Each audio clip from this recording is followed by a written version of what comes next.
பிஸ்தா நீண்ட காலமாகவே உடலுக்கு அவசியமான ஊட்டச்சத்துக்கள் கொண்டிருக்கும் ஒரு முக்கியமான பொருளா பார்க்கப்படுது.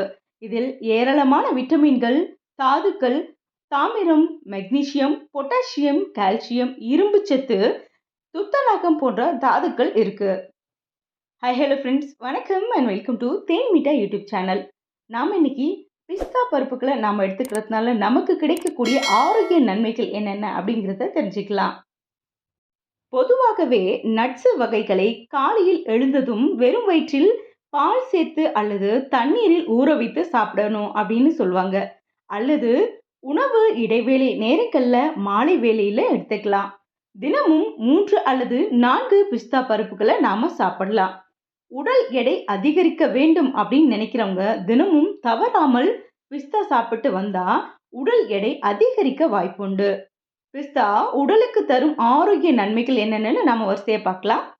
நமது மூளைக்கு பிஸ்தாவின் பங்கு. மூளைக்கு வேலை கொடுத்தோம் அப்படின்னா எப்போதும் சுறுசுறுப்புக்கு பஞ்சம் இருக்காது. இத பிஸ்தா செய்யுது. பிஸ்தா விதைகளில் இருக்கும் விட்டமின் இ மூளைக்கு இத்தகைய குணங்களை கொடுக்குது. மூளைக்கு ரத்த ஓட்டம் சீராக இருக்கிறதுனால மூளை பாதிக்கப்படாமல் தடுக்கப்படுது. பிஸ்தாக்களில் பச்சை மற்றும் ஊதா நிற விதைகள் மூளையின் அறிவாற்றலை மேம்படுத்தும் மற்றும் சிந்தித்தல், புரிதலுக்கான திறனுள்ள லுடின் மற்றும் ஆந்தோசைன்கள் நிறமியை கொண்டிருக்கின்றன. நாம சாப்பிடக்கூடிய ட்ரை ஃப்ரூட்ஸ் நட்ஸுகள்ல பிஸ்தா கொட்டைகள் மூளை அதிர்வுகளை தூண்டிவிடக்கூடிய குணங்களை கொண்டிருப்பதாக ஆய்வுகள் தெரிவிக்கின்றன. சர்க்கரை நோயாளிகளுக்கு பிஸ்தா. சர்க்கரை நோய்க்கு உட்பட்டவர்கள் அதை சரியான அளவில் வைத்திருக்க தவறினால் பார்வை இழப்பு, சிறுநீரக கோளாறு போன்ற பிரச்சனைகளுக்கு உள்ளாவது உண்டு.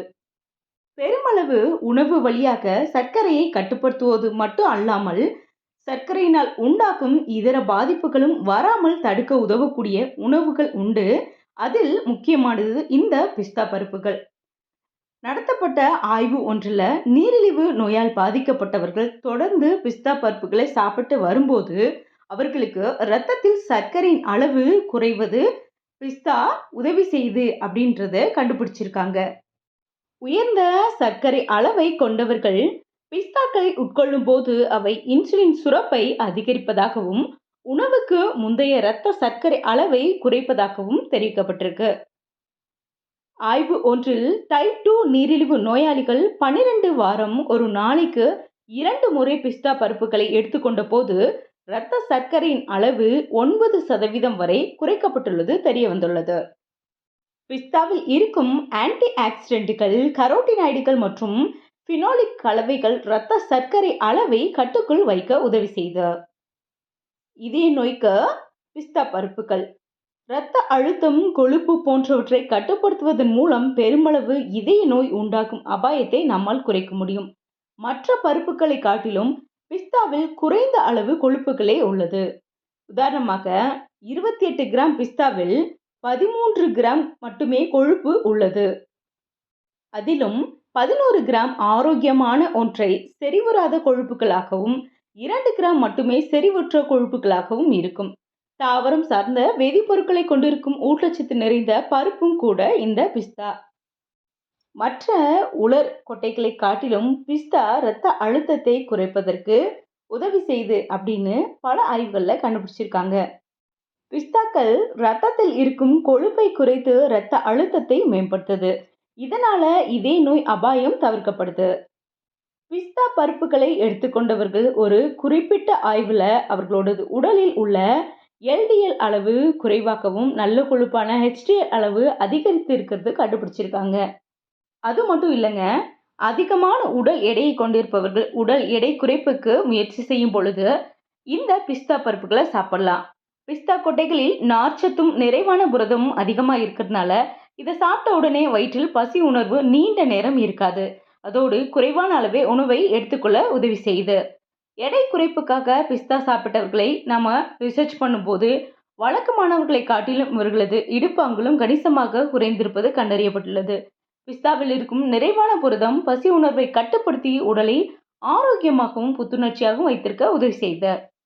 என்னதான் பிஸ்தா பருப்புகள் உடல் எடையை குறைக்க உதவி செய்த அப்படின்னாலும் ஒரு கணிசமான அளவு நொறுக்கு தீனியாக அதை அதிக அளவு நாம் எடுத்துக்கும் போது அது உடல் எடை அதிகரிப்புக்கு வாய்ப்பு இருக்கு அப்படின்னு சொல்லப்படுது. பார்வை திறனுக்கு கருவிழி சிதைவு என்று சொல்லக்கூடிய கண் பிரச்சனை வயதான பிறகு வரக்கூடிய கண் நோய். இத படிப்படியாக பார்வை திறனை குறைச்சிட்டே வந்து படிப்பதிலும் பார்வை திறனிலும் சிரமத்தை உண்டாக்கும். நமது பார்வை திறனுக்கு மிக முக்கியமான பொறுப்பு விழித்திரையின் முக்கிய அம்சங்களான கெரட்டினாய்டுகள், லுடின் மற்றும் ஜியாக்சந்தின் போன்றவை. இந்த பொருட்கள் பிஸ்தாக்கள்ல காணப்படுது. இவை கருவிழி சிதைவை தடுக்கவும் கண் தேய்மானங்கள் கண் புரை பாதுகாப்பில் வராமல் தடுக்க பிஸ்தா பருப்பு நமக்கு உதவி செய்யுது. பிஸ்தாக்கள் இருக்கும் விட்டமின் இ சருமத்தின் வயதான தோற்றத்தை தள்ளி போட உதவி செய்யுது. பிஸ்தா சருமத்துக்கு ஈரப்பதமூட்டும் பொருளாக செயல்பட்டு சருமத்தை மென்மையாகவும் மிருதுவாகவும் வைத்திருக்க உதவி செய்யுது. சூரியனிடமிருந்து வரும் புற ஊதா கதிர்களால் சருமத்திற்கு உண்டாக்கும் சேதத்தை தடுத்து உதவி செய்யுது. பிஸ்தாவில் இருக்கும் தாமிரமானது சருமத்தில் தோல் சுருக்கம் வராமல் தடுக்குது. பிஸ்தாவில் இருக்கும் கொழுப்பு அமிலங்கள் முடி வளர்ச்சியிலும் உதவக்கூடியது. பயோட்டின் பற்றாக்குறையால் முடி உதிர்வு உண்டாவதும் முடி பிளவு ஏற்படுவதும் வறட்சி உண்டாவதும் உண்டு. ஆனால் பிஸ்தா இந்த அனைத்தையும் சரி செய்து முடி வளர்ச்சியை ஊக்குவிப்பதோடு கூந்தலுக்கு ஈரப்பதம் அளித்து ஆரோக்கியம் அளிக்கவும் உதவி செய்யுது. தினமும் நம்மளுடைய லஞ்ச் பிரேக்ல 2 அல்லது 4 பிஸ்தாக்களை நாம சேர்த்துக்கிட்டோம் அப்படின்னா நம்முடைய ஆரோக்கியம் மேம்படும். பிஸ்தா பருப்புகள்ல கொழுப்புச்சத்து இருக்கிறதுனால 65க்கு மேல உள்ளவங்க இதை கொஞ்சம் தவிர்த்துக்கிறது நல்லது. என்ன ஃப்ரெண்ட்ஸ், இந்த டிப்ஸ் எல்லாம் உங்களுக்கு யூஸ்ஃபுல்லாக இருக்கும்னு நம்புறேன். இந்த வீடியோ பிடிச்சிருந்தா லைக் பண்ணுங்க, ஷேர் பண்ணுங்க. இது வரைக்கும் நம்ம சேனலை சப்ஸ்கிரைப் பண்ணாதவங்க சப்ஸ்கிரைப் பண்ணுங்க. அப்படியே உங்களுடைய கருத்துக்கள் ஏதாவது இருந்தால் கமெண்ட் பண்ணுங்க. மறுபடியும் ஒரு யூஸ்ஃபுல்லான கண்டனோட நான் உங்களை மீட் பண்ணுறேன். Thank you, by.